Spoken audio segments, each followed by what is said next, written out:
بسم اللہ الرحمن الرحیم۔ السلام علیکم ورحمۃ اللہ وبرکاتہ۔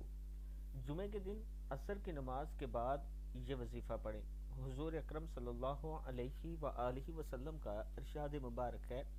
حضرت ابو ہریرہ رضی اللہ تعالیٰ عنہ فرماتے ہیں، حضور اقدس صلی اللہ علیہ وآلہ وسلم کا ارشاد ہے کہ جو شخص جمعے کے دن نماز عصر کے بعد اپنی جگہ سے اٹھنے سے پہلے 80 مرتبہ یہ درود شریف پڑھ لے تو اللہ تعالیٰ کا اس پر خاص کرم ہوتا ہے۔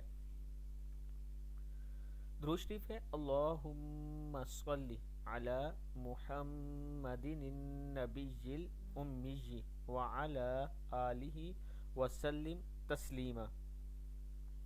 اللہم صلی علی محمد النبی الامی وعلی آلہ وسلم تسلیما۔ پھر پڑھ لیں: اللہم صلی علی محمد النبی الامی وعلی آلہ وسلم تسلیما۔ جمعے کے دن کثرت کے ساتھ یہ درود شریف پڑھا کریں، اور میرے لیے آپ نے خصوصی دعا کرنی ہے۔ اللہ تعالی ہم سب پر کرم فرمائے۔